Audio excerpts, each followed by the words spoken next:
Ola, boas tardes. Ben, despois de esta intervención que acabamos de escoitar, sinceramente, o único que podemos é tratar de achegarnos un pouquiño a todo eso. As miñas primeiras palabras son necesariamente para Mercedes Goicoa. Querida Mercedes, eu entrei na Real Academia de Belas Artes estando, creo que non moito tempo despois de que Mercedes fora elexida presidenta, a primeira muller presidenta dunha Academia de Belas Artes de España. Tuven as primeiras experiencias dentro da Academia pois con ela, que a súa sabiduría, que a súa maneira de dirixir os plenos da Academia. E tuve a honra tamén de participar na súa última etapa como conservador dentro do que era a Xunta de Goberno da Academia. E tuve tamén a difícil tarefa de sucedela na presidencia da Real Academia de Belas Artes de Galicia. Dese momento, eu quixera simplemente facer unha breve nota de Mercedes e de quen é Mercedes. Mercedes, despois dese pleno, en un momentiño que estuvemos a solas, díxome: tranquilo, lo harás moi bien. E despois dixo: pero mira, tú manda. Entón, Mercedes me dice, tú manda. Co tempo, pouco a pouco, fun entendendo ese tú manda de Mercedes.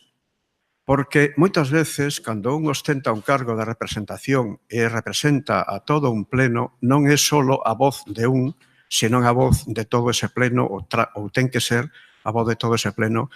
E entón, esa decisión, esa capacidade de decisión, esa vontade, esa intención constante que Mercedes expuxo aquí de maneira tan clara e que todos vostedes escoitaron, define exactamente ese tú manda.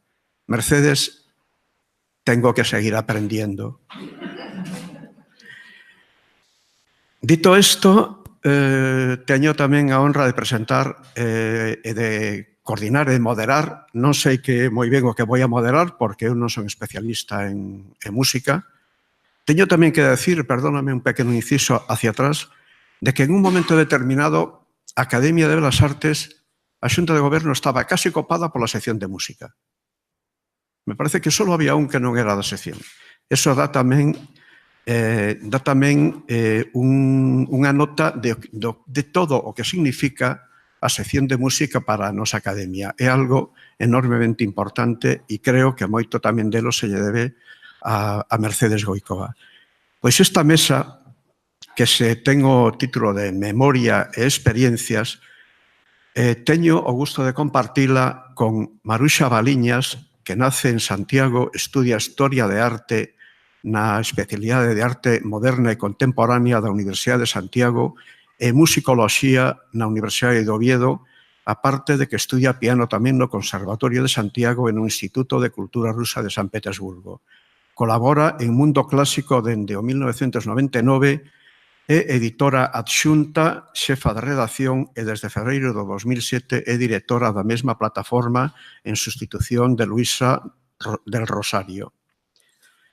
Teño que lamentar a ausencia de Ángeles Feixóo, que non pode estar con nós debido a que non se atopaba ben. Supoñemos que será algo da tempada e algo pasaxeiro. E por tanto, pois estou acompañado con tres destas mulleres. A seguinte sería Laura Quintillán, que está ali, a miña esquerda, que nace en Montevideo, estudia con prestixiosos profesores. Aos 16 anos gaña o primeiro curso do Concurso Nacional de Intérpretes de Mozos de Uruguai. Aos 17 anos ingresa por plantilla na RTV de Uruguai, OSSODRE, que non sei exactamente que significa. O SODRE era a Orquesta de Servicio Oficial de Difusión Radioeléctrica Montevideo, Uruguai. Moitas gracias pola aclaración. Trasládase a Galicia e foi integrante de grupos tan importantes na nosa cultura musical como a Milladoiro, o Grupo Universitario de Santiago de Compostela e a Orquesta de Santiago ou Tangata. Dá concertos como solista en Uruguai, Galicia, España, Francia e Brasil. Accede por oposición a unha plaza do Conservatorio Superior da Coruña, trasladándose logo ao Conservatorio Superior da Universidade de Vigo e, por último, ao CEMUS de Vigo. A última das intervintes na mesa, Nanina Santos Castroviejo, nace na aldea de Notaria, en Padrenda, Ourense, estudia bacharelato en Ourense, licenciándose en Historia na Universidade de Santiago de Compostela. Desenvolve actividade como profesora de música desde 1996 nos institutos de Noia, Campo de San Alberto, Bertamiráns, Bouzarrei de Villagarcía e no IES de Brión e agora está xubilada, perdón.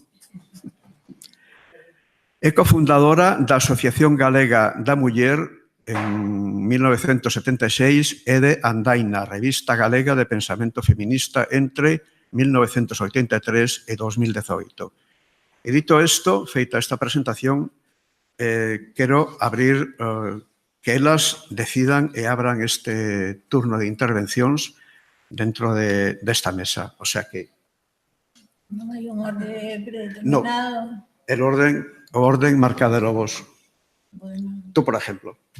Por falar, verdad? Porque... Mercedes, manda. Vale, sin problema. Muy ben. Eu antes de comenzar quero agradecer á vida ter tido a sorte de estar aquí hoxe e a Mercedes, lembrar os anos que coincidimos como compañeiras de traballo no Conservatorio da Coruña e disfrutar da súa humanidade, do seu amor tan puro pola música. Siento moi identificada con eso e agradezo de verdade ter podido coincidir aquí en este acto. Entonces, quero dicirvos que, a ver, que tal como eu entendín cando se me convocou aquí, o que se me pedía era contar un pouco a miña trayectoria e a relación que a miña trayectoria vital tiña con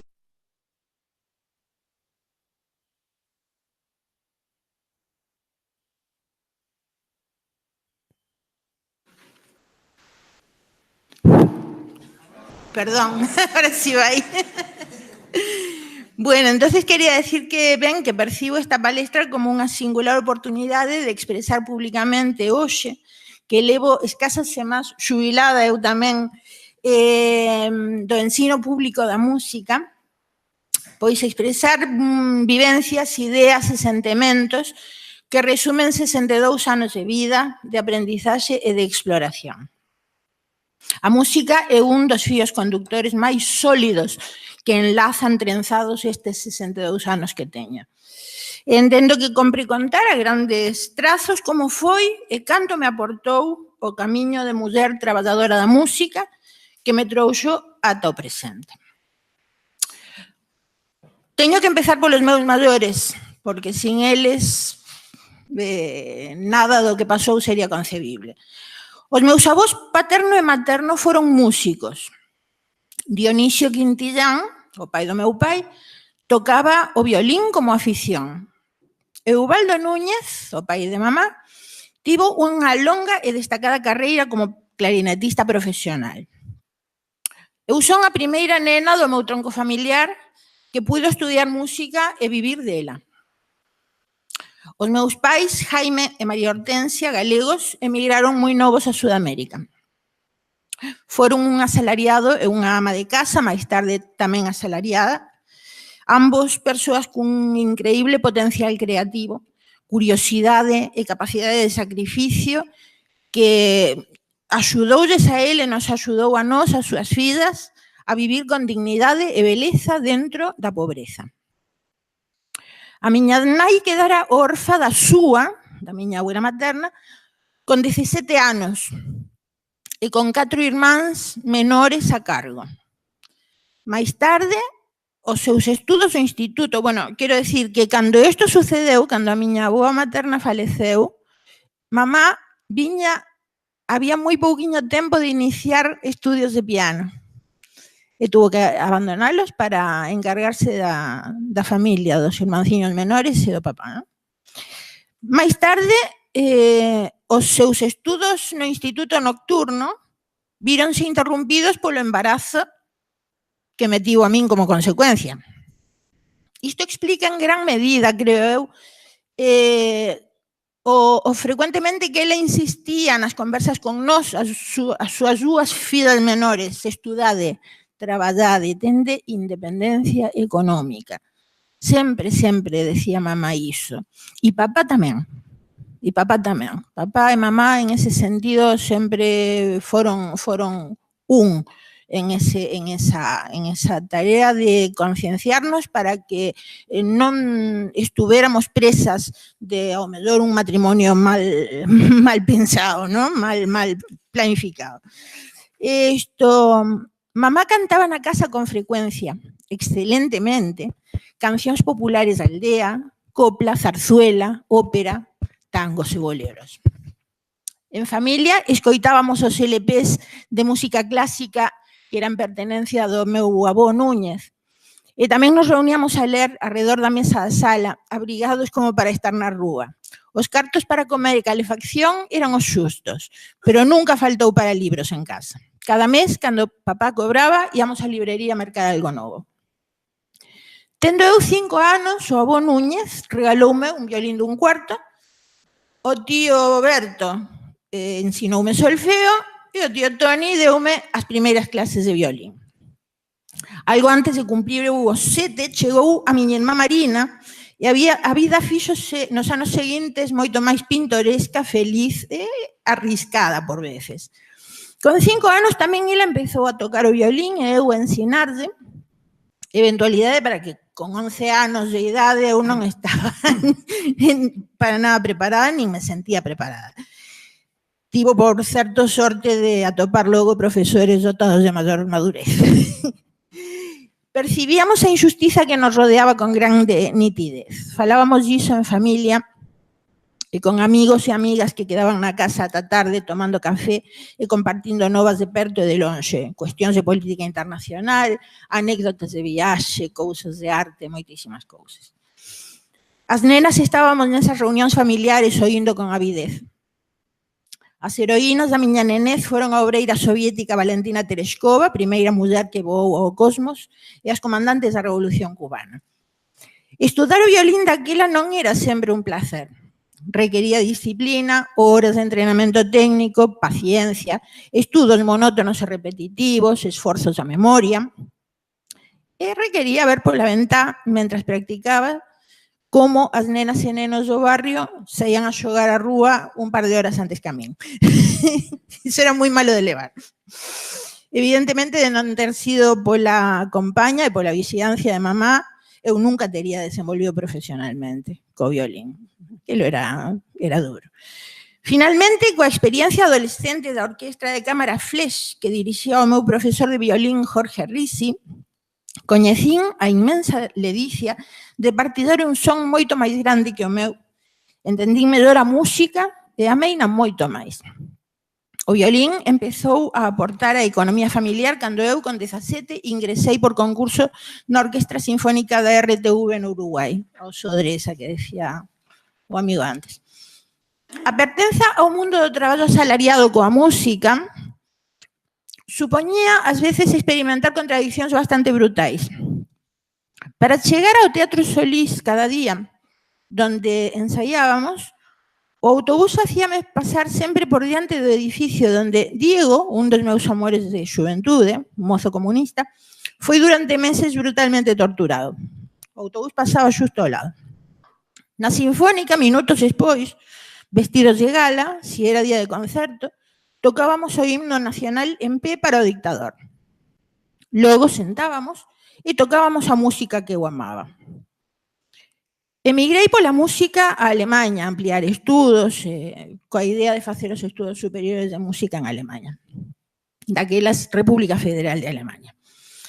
Como trabadadora da Sinfónica da rexión de Siegerland, entre outros moitos traballos honorables que ali realicei, sin dúbida, debín tocar para unha especie de ONG de excombatentes nazis que o único que non exhibían era a Cruz de Amada. Valses de Strauss, varias horas seguidas. Era polo pan, é dicir, sentíame prostituída, e de algún xeito sí que o estaba. Pero a miña unión coa música estaba sedada para sempre. Un par de situacións que nunca esquecín deronme a entender ben claramente. Con 20 anos, na Alemania, enfermei e vivín a dúbida de se no futuro sería capaz de volver a facer música. Operaron o meu cerebro, tuve unha hemorraxia cerebral. Foi a primeira vez que me decatei, dende o pánico, do imprescindible que era para min o violín. Pouquiño despois, debilitada pola enfermidade, voltei a Uruguai. Reincorporeime á música e recuperei o traballo na Sinfónica. Entón detivéronme e torturáronme pola miña militancia comunista e dun xeito novo volvín a me decatar da importancia da música na miña vida. O chalé no que xunto con moitas outras e outros fora secuestrada polas forzas conxuntas estaba situado no casco urbano e para impedir que se oísen dende fora os berros dos torturados e das torturadas, había todo o día música a gran volumen. Esa música mercenaria, oída cos ollos vendados, de pé, cun número colgado diante do peito, sen saber onde estaba, nen se ia sobrevivir, poder desplazar de vez en cando a miña atención auditiva dos berros dos interrogados a esa música foi probablemente o que evitou que perdera a razón ali dentro. Aos 21 anos tuvo lugar o meu exilio na Galiza, onde agardaban xa os meus repatriados. E aquí vivín a primeira e deprimente experiencia do paro e logo os pequenos bolos en bodas, as clases particulares en Compostela, a vida en pisos compartidos, o estudo. Vivín o nacemento do Grupo Milladoiro, vivín aquel público conmovido e amante. E formeime para a docencia. A docencia foi unha das experiencias máis luminosas da miña vida. Pensei sempre nela como xeito de comunicarme coas persoas e creo que en 42 anos logrei esa comunicación sempre. Concibo a docencia da música como parte dun compromiso social, como forma de transmisión de valores. Sementar eses valores e amosar a súa eficacia no estudio e a interpretación musicais foron empeños importantes do meu traballo. Como violinista e profesora, aparte de ter gañado a vida, fago un servizo. Non moito maior do que fai unha traballadora da sanidade, da conserva, da limpeza. Nin tampouco demasiado distinto. Trátase de facer a vida da xente máis levadeira. Creo que iso é todo. Alén diso, quen loitan hoxe no ámbito das causas máis difíciles e queren música para as súas accións, teñen o meu número de teléfono e isto é para min un gran orgullo. Ter feito música para xente de traballo como aquela da que proveño, ter tocado internacional para miles de traballadores na concentración do meu sindicato un mediodía de folga xeral, logo de botar unha noite enteira acompañando os piquetes informativos, é para min ter estado no sitio desexado no momento oportuno. Como muller violinista e como profesora, creo ter sido un pouco nai e un pouco irmá de moitas persoas coas que non me vincula o sangue. Non podería aspirar a máis. Fáltame imaginación para concebir algo mellor. En fin, son muller, traballadora, filla, irmá, muller de traballadores, nai dun mozo que busca o seu camiño no mundo do traballo. Defínome como muller traballadora. As dúas palabras van unidas para min. Estou moi lonxe de identificarme coas mulleres cuxo confort é froito da explotación de outras persoas, frecuentemente, por certo, mulleres. As explotadoras tamén son, en efecto, mulleres, pero non das miñas. Creo na xustiza social, no comunismo, non como unha utopía, senón como unha meta. A música poderá realizar por enteiro o seu carácter creador cando deixe de ser un adorno oco en medio da fame e as enfermedades endémicas, en medio das guerras depredadoras. A temporal caída do mundo socialista que tantos e tantas violinistas maravillosos, fillos de trabadadores, deu a luz, supuxo, na miña percepción subxectiva, unha especie de gran silencio na historia. Creo que quen rachou ese silencio foi, unha vez máis, a música, a voz de Silvio Rodríguez na súa canción El Necio. Fago miñas as palabras de Silvio Rodríguez nesa canción. Yo no sé lo que es el destino, caminando fui lo que fui. Allá Dios, que será divino, yo me muero como viví. Gracias.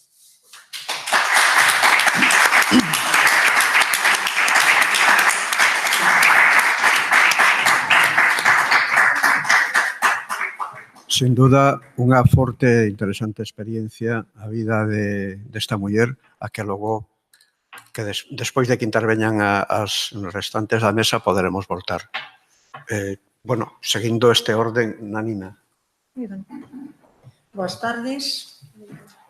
Agradezo a quen me convidou a participar na mesa redonda, Consello da Cultura Galega, Comisión de Igualdade, e a verdade é que despois do relato de Laura e a miña intervención está en outra frecuencia diferente. Bueno, vou con ela. Eu centreime na miña experiencia como profesora nas aulas de música da ESO, ensino secundario obrigado, non? E como enfoquei? Bueno, nas aulas de música, ademais de tantas outras cousas, tamén se xestiona unha identidade de xénero. A versión microscópica, pero indudablemente se xestiona, non? Boa parte das actividades na que se involucran as rapazas nas escolas afirman simbólicamente a súa feminidade. Antes de entrar en concreto na miña experiencia, ou parte desa experiencia, querería sinalar 3 P's dese discurso sobre a música nos que, consciente eu da súa existencia, me mantiven moi alerta. Eses 3 P's son o que eu chamo o mundanerío da música. As músicas como un fenomenal axente de ideoloxía e, por último, a linguaxe. Non a linguaxe musical, senón a linguaxe como a ferramenta que usamos para comunicarnos. Estes 3 P's. O mundanerío da música, bueno, no mundo da música chamada clásica, desde que os vellos antepasados gregos falaban da música das esferas, ou o pensamento escolástico a colocaba fora da interpretación, porque a interpretación, digamos, era unha cousa de peor calidade e de peor rango, non? Sí que temos herdado esa idea de que a música é divina, é a gran música e que está fora do humano e fora do concreto. Non, a música hai que traela ao mundo. É unha actividade humana e, como tal, actividade humana feita e creada por persoas en tempos, lugares concretos, coas tecnoloxías disponibles en ese momento, etc. Non é unha linguaxe universal. Non proporciona acceso directo a valores absolutos de verdade e beleza. Os valores son constructos humanos, sociais e históricos. Non vai do corazón ao corazón, Beethoven dixe. Ela, a música, igual teríamos que decir as músicas, como toda obra humana, está implicada no que somos, no que soñamos, no que sentimos, queremos, tan sea o folclore cuan un requintadísimo cuarteto instrumental. E necesitamos baixala ao mundo para gozala, escoitala, facela, analizala e criticala. Segundo P, a música posee un poderosísimo ou un poder único como axente de ideoloxía.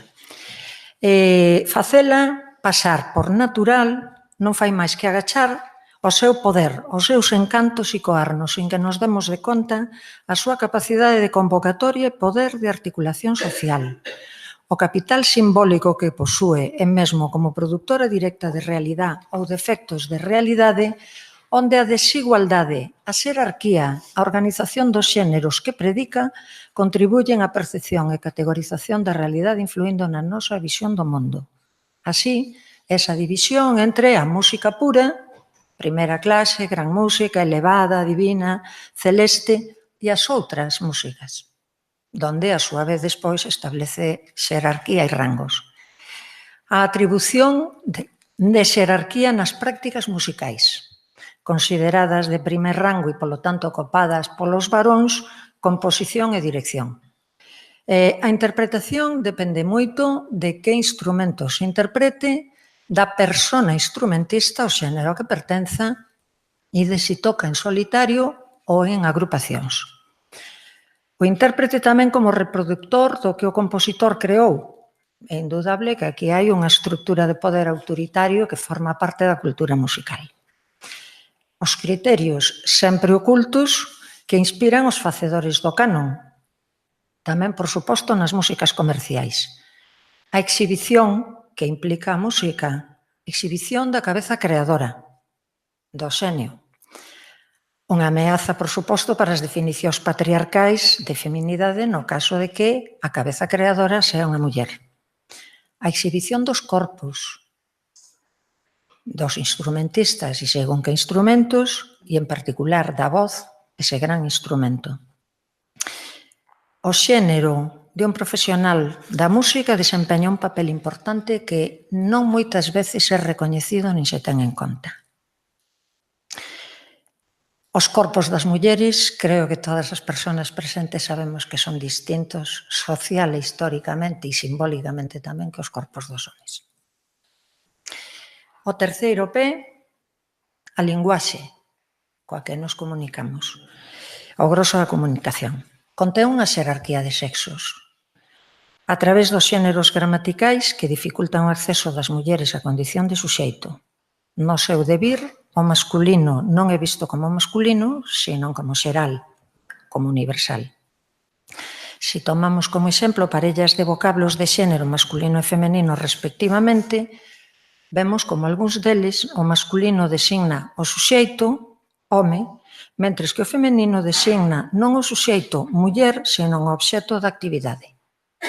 O músico, a música. O crítico, a crítica. Son dous exemplos que veñen moi ao caso no que estamos falando. Entón, consciente destes problemas, vou ás aulas de música en secundaria, segundo, terceiro, cuarto de ESO, primeiro de bacharelato. Bueno, fun até o 30 de setembro, agora estou jubilada. Que era para min o máis importante, como enfoco eu o meu traballo. O máis importante é facer música, tocando, cantando, percutindo, inventando, escoitando. Prácticas musicais e de xeito colectivo. Hagas a escoita que ten unha componente individual. Como a escolla de instrumentos? Bueno, nas aulas de música de secundaria, na miña polo menos, na que estiven máis anos, os instrumentos que temos son percusión, diversa percusión, pequena percusión, tamén últimamente unha pequena batería, tamén percusión, pero capacidade melódica, instrumentos de láminas de madeira e de metal en todos os rexistros de altura e frautas, basicamente eso. Despois algunha guitarra e un teclado, pero bueno, eso para tocar colectivamente xa non. Empecé a observar que se eu non interrumpía eso, os chicos, os varones, os rapaces, collían os máis grandes e os que facían máis ruido. E as rapazas collían os máis pequenos e os que se escoitaban menos. Entonces, me propuxen interrumpir eso, claro. Como non? Sin violentar os seus deseos, pero interrumpilo con argucias, con que eles non se sentiran tampouco molestos, pero ordenar un pouquiño eso. No canto, como enfocar que é o que é importante, o que é importante para min? Que canten, que se atrevan a cantar, mesmo con voces cambiantes, gallos, adolescencia, desafinando algúns con chiflados, pero con gran entusiasmo. Aí tuven eu que vencer prexuicios meus. O importante era que cantaran. Non dividín nunca, ou casi nunca, algunha vez fixen algún ensaio a voces de chicos e de chicas. Non se trataba tanto de que cantaran a voces, porque é moi difícil desafinándose o uso de cánones, ou dividir sempre de unha maneira máis ou menos aleatoria, logo con algúns axustes. A exhibición dos traballos colectivos que eles facían, tamén a exhibición de expoñelos en aula, onde a música xogaba moita importancia, tamén intervir aí como as rapazas teñen unha dificultad enorme, con gran vergonza na súa exhibición no público. Estou falando de adolescentes, o sea, que xa veñen moi marcadas. Os chavales, non digo eu que non teñan vergonza, os rapaces, algúns moita, pero desde logo nin color. E, polo tanto, aí tamén hai que traballar e dar ánimo a rapazas e folgos para que... Logo, algo moi importante para min no meu traballo foi a música na sala de concertos. Os didácticos do Auditorio de Galicia, os didácticos da Sinfónica de Galicia e os ensaios da Orquesta Sinfónica de Galicia. Non podía ir máis que 2 concertos por nivel e curso e aproveitei todo o que puden, así que estou falando de máis de 150 concertos didácticos. Directoras de orquesta, endexamais, nunca unha. Nunca. En máis de... Bueno, obras de compositoras, explícitamente ningunha. Nos concertos de rock, jazz, folclore, flamenco, que hubo un pouco de todo, sempre quen ocuparon os papéis preponderantes na dirección ou condición do concerto foron eles. Sempre. Bueno, unha vez Paula Carballeira en un concerto de música e compositores, a banda de música, foi narradora, ou o ano pasado, por primeira vez un concerto que era 2 Yexire, que eran 2 músicas e 2 bailarinas. O xestionaron elas e elas eran tal. Bueno, non hai aquí referentes. Entón, por moito que ti traballes nas aulas, se non tes ningún referente nunca, hai algo que está mal, verdad? Eso mesmo lle sucedía a Clara Vic cando falaba teño que sacar da miña estúpida cabeza porque nunca ningunha muller compuso, non é ou a Fanny Mendelssohn ou a tantas mulleres. Por qué? Porque todo eso estaba borrado, non? É moi importante ter referentes. No auditorio na aula, o que eu chamo así, tiña que facer un esforzo enorme para encontrar propostas que se axustaran ao que eu quería traballar, pois se eran fragmentos orquestales, buscar directoras ou solistas, instrumentistas de categoría boa para o que eu quería ilustrar e poñerlles e facerle reflexionar o que escoitaran. Prefería, as máis das veces, usar disco, CD, para eliminar a imaxe, non? Que vos vou a dicir da historia da música?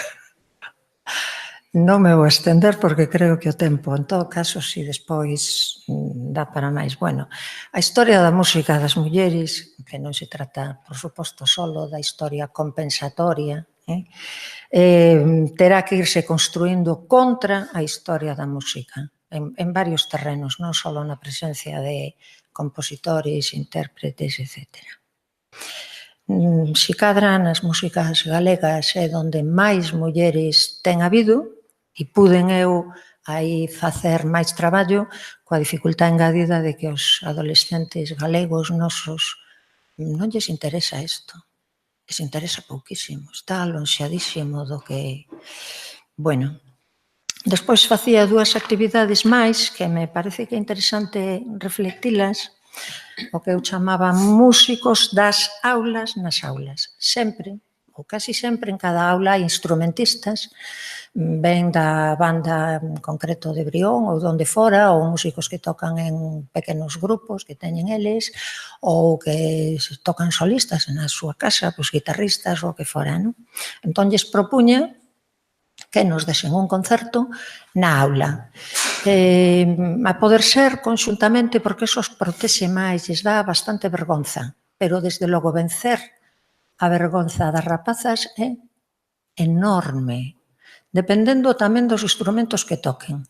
Se son violinistas ou pianistas, observei que teñen menos vergoña que se son instrumentistas de vento. E xa non vos digo se son de vento metal. Tiven unha extraordinaria alumna trompista que nunca conseguín, si conseguín ao final de cuarto, que participara na aula con unha flautista moi boa tamén, era boísima, pois me costou, Dios e axuda, nin en segundo, nin en terceiro, e ao final de cuarto conseguín. Bueno, e sen embargo os rapaces eran moito máis permeables á exhibición, ese elemento de exhibición que ten a música. Para rapazas a veces é dificilísimo. Rapazas, non estou falando de rapazas profesionais que se vayan ou que se dediquen a eso, que vayan a conservatorio, que sean de bandas, non? Despois desa comprobar eso, un nivel desas persoas músicas, etcétera, etcétera, lles propuña os mércores musicais, que eran concertos en un recreo de mércores, pois aos que eran máis avezados instrumentistas e as persoas máis xenerosas para tocar diante da xente que quixera ir eses concertos. E aquí volví a encontrarme sempre co mesmo problema. A dificultade das rapazas, salvo excepciones, rapazas, estou falando de instrumentistas moi boas, moitas delas mellores que algúns instrumentistas que non tiñan problema en facelo, non?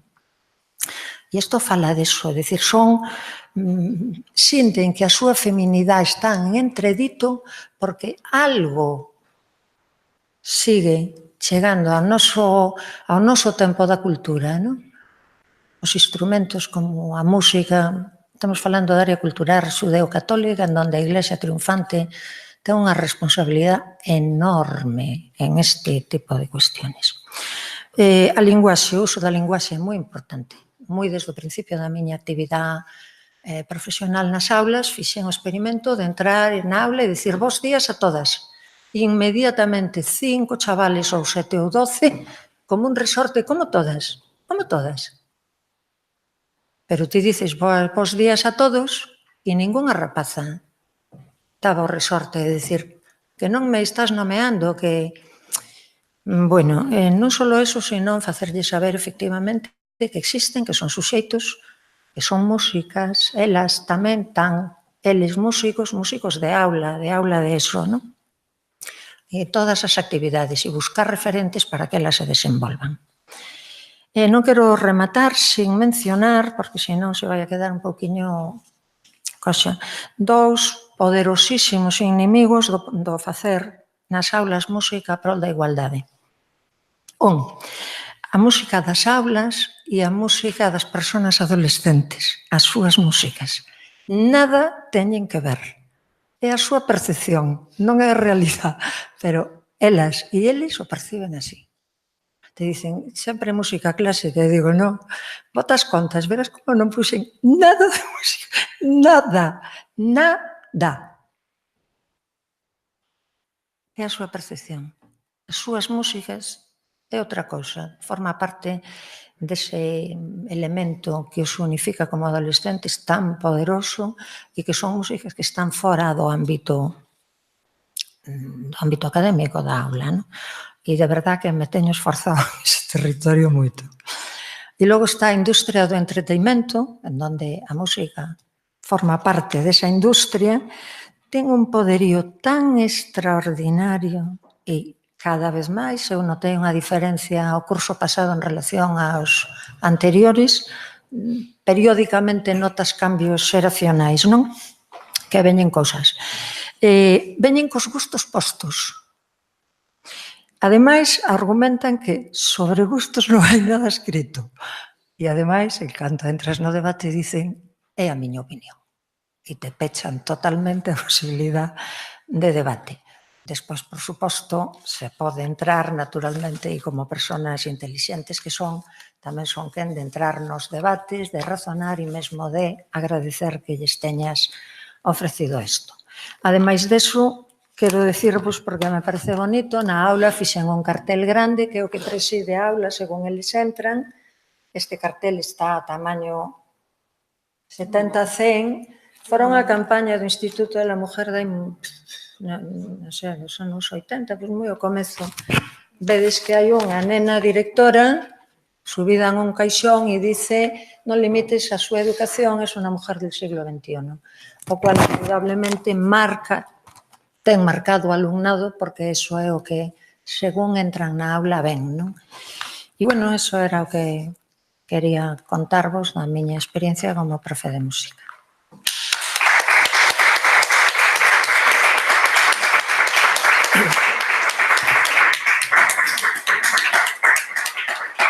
Bueno, outra relevante intervención e ademais que para min incide en un momento en donde se trata de estar cando os rapaces están en un dos momentos máis trascendentales da súa vida, que é cando están para formar o seu futuro.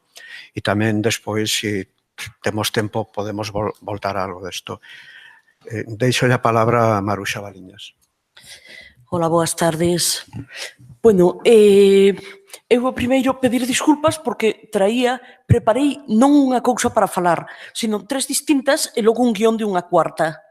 E deixeinos todas para metelos na mochila e a mochila está chea de cousas, pero as follas non apareceron. Entón, pero aparte deso, co que se falou aquí, tamén apeteceume cambiar un pouco o meu discurso, non? Este primeiro é prólogo, é antes de empezar. Doña Mercedes, eu tamén empecé pola música con Anton Rubinstein, pero dun xeito moi distinto ao seu. Vivín un ano en Madrid cando era pequena e normalmente xogaba nun parque cerca de casa, pero de cando en vez, meu pai, cando tiña tempo libre, levábame ao retiro. E unha vez que fun ao retiro, estampeime contra un señor e, como eu tiña máis ou menos 3 anos, dinlle exactamente na barriga, deixeino doblado pola mitade. Non sei se era Anton Rubinstein ou non, pero esa noite na tele vin a Anton Rubinstein que estaba en España dando un concerto e eu dixen, ese é o señor co que choquei. Rubinstein estaba ese inverno, o sea, ese inverno realmente tocou en Madrid, non? De modo que é posible. Creo que non. Creo que simplemente, pois eso, quero decir, vin outro señor parecido, relacioneinos, xa digo, tiña 3 anos, máis ou menos. Pero o que sí recordo é que esa é a primeira vez que vin un piano constantemente, non? Na miña familia sí que había algo de tradición musical, pero pareceme importante falar desa tradición musical porque foi unha tradición musical que me marcou. Vamos a ver, eu empecé a tocar o piano, bueno, primeiro meus pais mandaronme a ballet. Eu teño 3 irmáns varóns maiores, entón, claro, cando naceu a nena que era eu, tiña que facer as cousas femeninas, non? E fun destas que tiña as trencitas, a coletita, os lacitos e todas estas cousas. E mandaronme a ballet cando era pequena, non me gustaba o ballet e esas cousas, e entón, cando tiña 7, 8 anos, empecé a tocar o piano. E empecé a tocar o piano, igual que empezaron a tocar o piano moitas das miñas primas, porque a miña tía Teresa tocaba o piano e fora moi boa pianista. A historia da miña tía Teresa é a historia de muchísimas mulleres moitísimas, como estou, de moitísimas pianistas. Estudiou piano en Pontevedra, destacou entre os seus compañeiros, deu algúns concertos locais ali en Pontevedra e, chegado un determinado momento, pois plantexouse que fora a estudiar o Conservatorio de Madrid e esas cousas. A doña Mercedes deixaron a ir bastante pronto, a miña tía Teresa consideraron que era moi pequena e xa tiña 20 algo de anos, 21, 22 ou algo así, cando deixaron ir a Madrid. Estudiou no Conservatorio de Madrid, home, ali non destacaba, evidentemente, quero dicir, o sea, en Pontevedra, digamos que era a gran pianista, e en Madrid, pois non, había moitos pianistas bons, pero non era en absoluta mala pianista. Tralo cal, casouse con un home moi guapo, con bastantes cartos, e sempre foi a máis elegante das miñas tías, a máis dulce, a máis delicada, a máis fina e todas esas cousas. Pero, eso sí, deixou o piano. Creo que doña Mercedes coñeceu a moitísima xente igual, non? Quero dicir, podían ter sido grandes pianistas, pero non, quero dicir, o sea, é unha cousa para mentras eres pequena. Logo xa chega o momento de casarse e, digamos, de ser adulto, non? Bueno, a intención de meus pais, cando me mandaron ao conservatorio, non, primeiro iba con unha profesora particular, era claramente que eu fora pois fina e delicada como a miña tía Teresa, porque ademais, como tiña 3 irmáns, pois era bruta. Quero dicir, xogaba con coches, xogaba ao fútbol e esas cousas, e entón mandáronme a clase con doña Rosita Comunión, que, aparte de ser moi boa pianista, pois era unha señora, unha gran señora. Quero dicir, tiña unha boa colección de arte. Non se trata de que me fora a enseñar modales, non?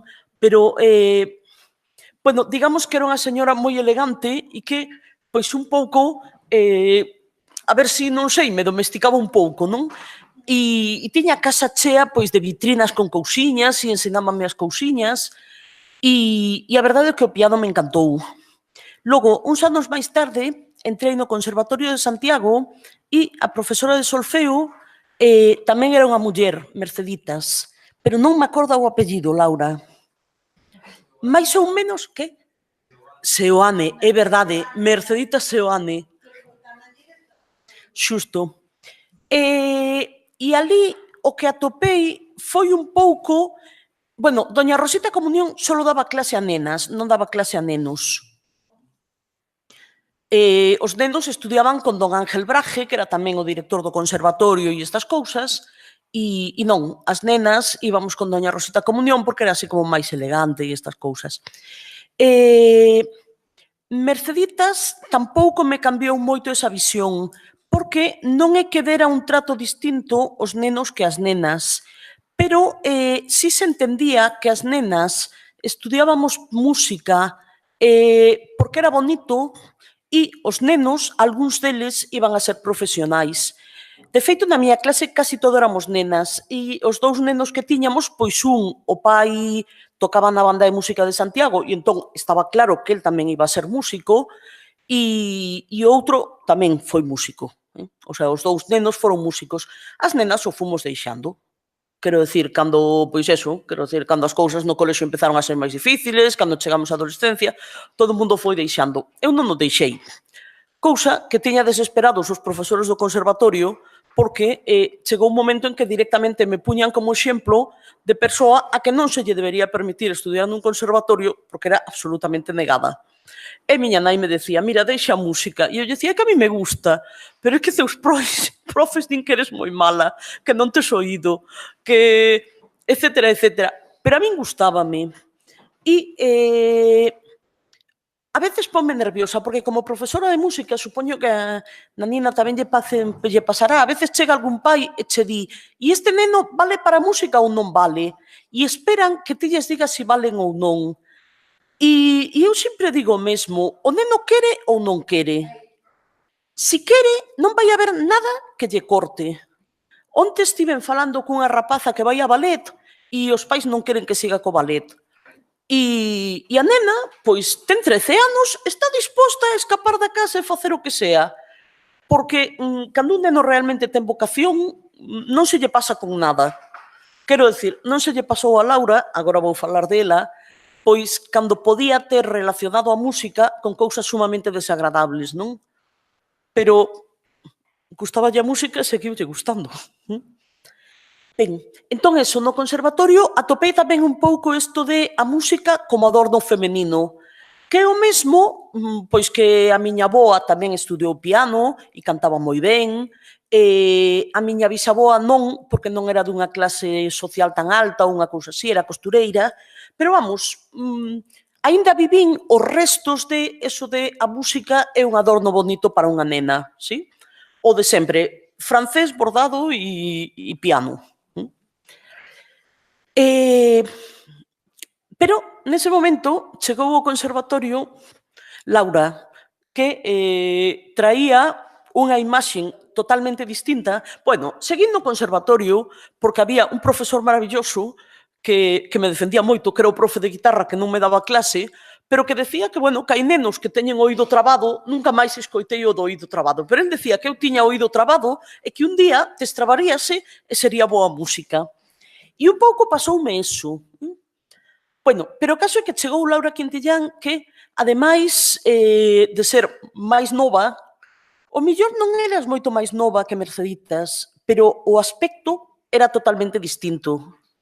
O sea, quero decir, e logo, pois, ese halo político que tiña de perseguida, de non sei que, de non sei cantos. E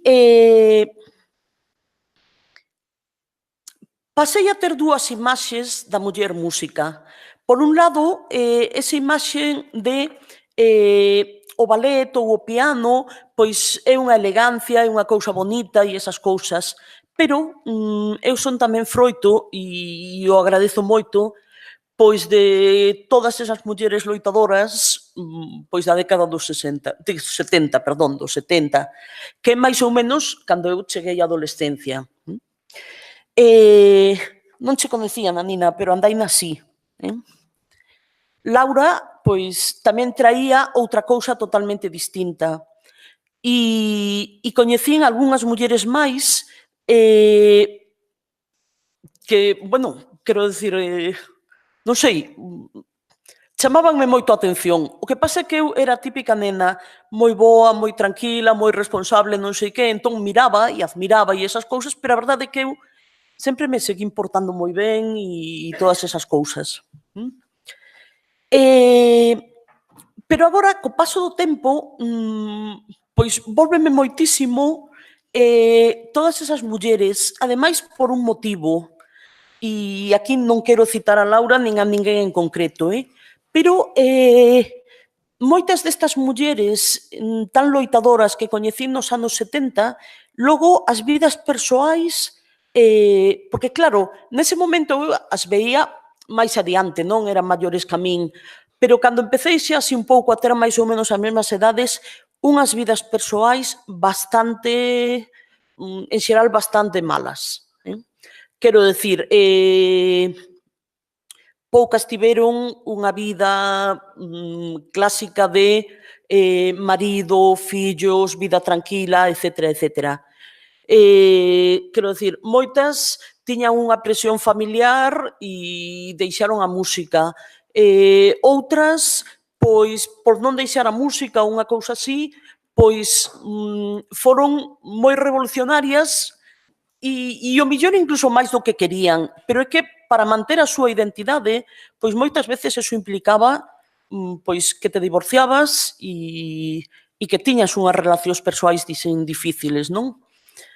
E entón eu me sinto tamén moi deudora, pois eso, quero decir, desas mulleres, porque loitaron moitísimo e conseguiron pouco. Eu, nese sentido, xa son dunha generación moito máis fácil. Entón, eu ainda collín, pois, digamos, un trato discriminatorio cara as mulleres, pero xa non collín o que veía, pois eso, en mulleres músicas maiores que a min, non? Bueno, e entón eso, quero dicir, movíme un pouco entre esas dúas opcións, non? Quero dicir, nena boa, música como adorno,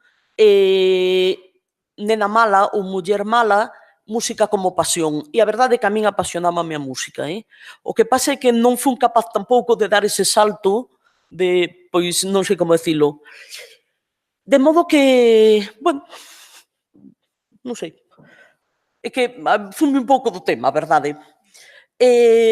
Iba tamén a comentar que, pois, nos últimos meses, máis dun ano, estou traballando moito sobre Enrique Granados e entón estou lendo, pois, moitas cousas de periódicos de principios de siglo e todas esas cousas. E é unha cousa que me chama moitísimo a atención porque ainda duraba no conservatorio, casi 100 anos despois, non?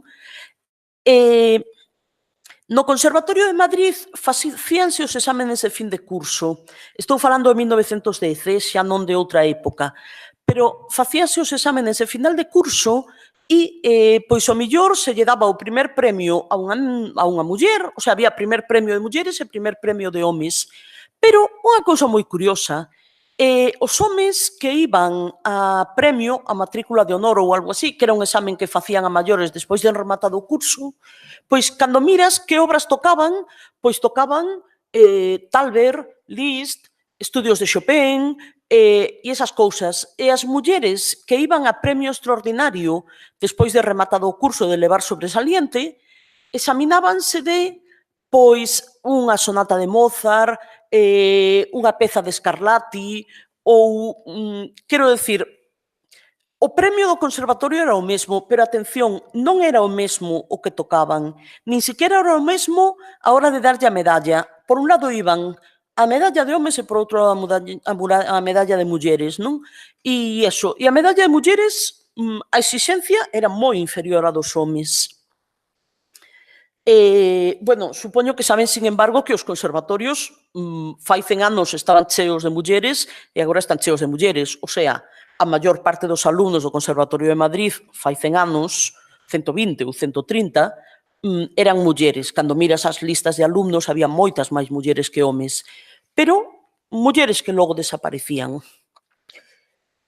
Eu, unha das cousas que tiña preparado un pouco para falar e estas cousas, pois era sobre mulleres compositoras, que é o tema pois que casi sempre falamos cando nos din fala de mulleres en música, mulleres compositoras.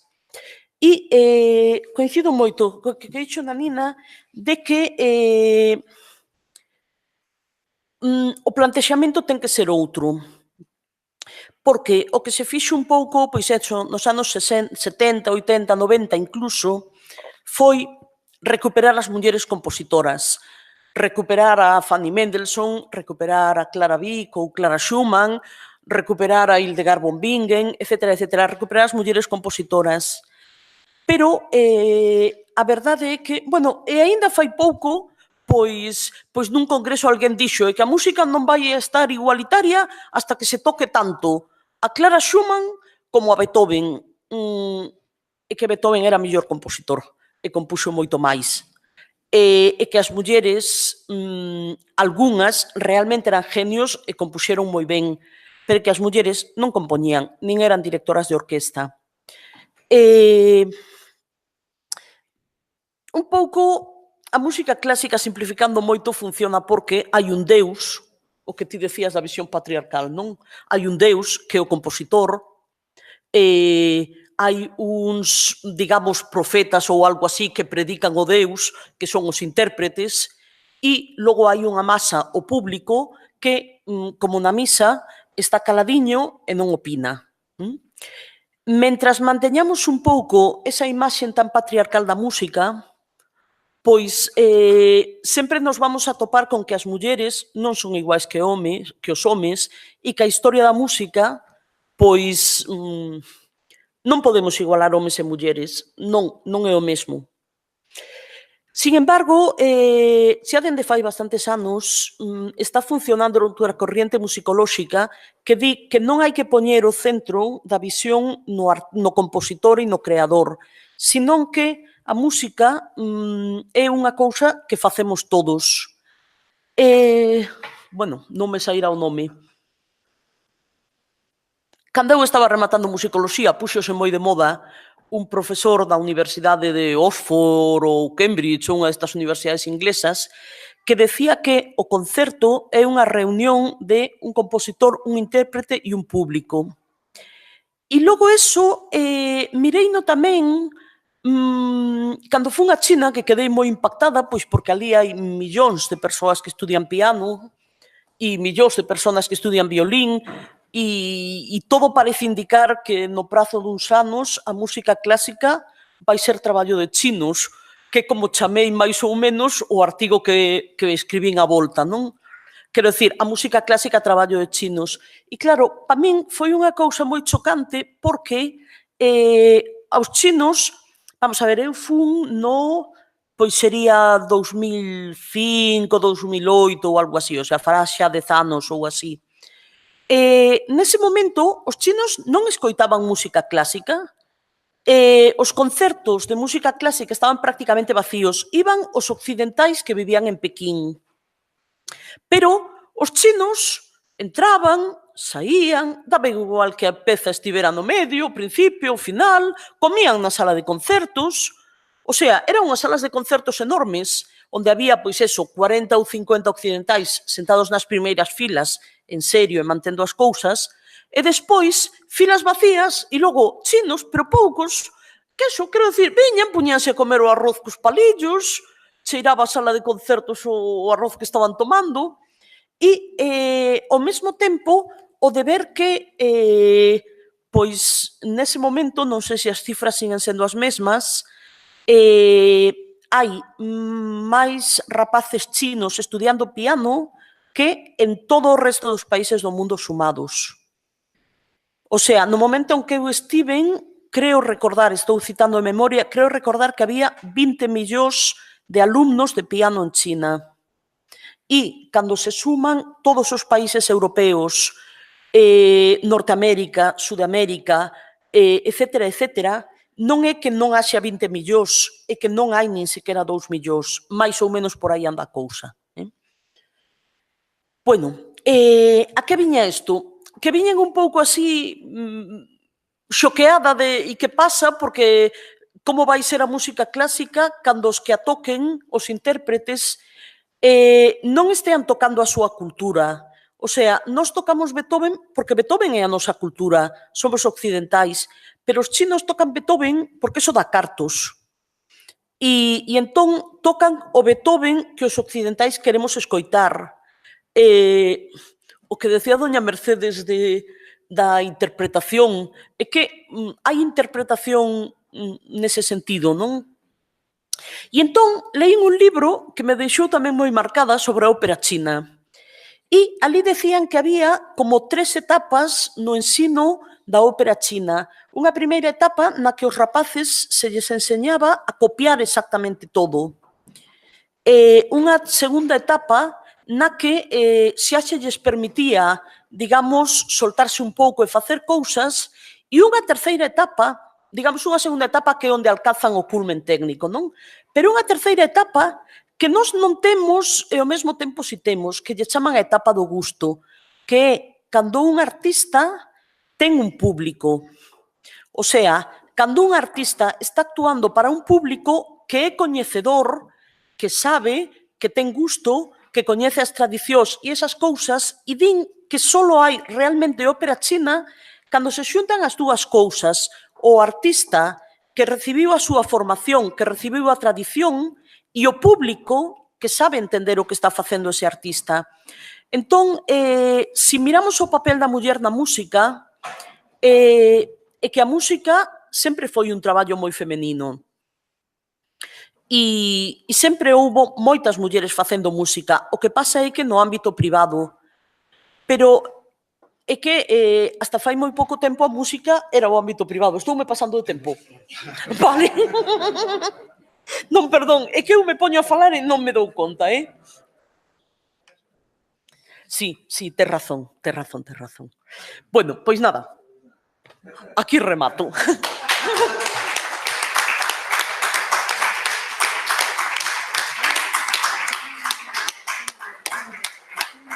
Moitas gracias, Maruxa, por esta intervención tan interesante, sobre todo sobre a túa experiencia dentro do que é a realidade social e estas reflexións persoais que eu creo que dan para máis. Sentindo moito, deberíamos ter ahora unha quenda de intervencións, pero o tempo se nos bota enriba porque aquí en esta casa pechan as 8. Temos pendentes un espazo sonoro que vai de seguido con Alba María Rodríguez Díaz e Federico Mosquera e despois o peche deste acto. E esta mesa, a vos as tres, Laura, Nanina e Maruxa, moitas gracias pola vosa aportación e polas vosas palabras.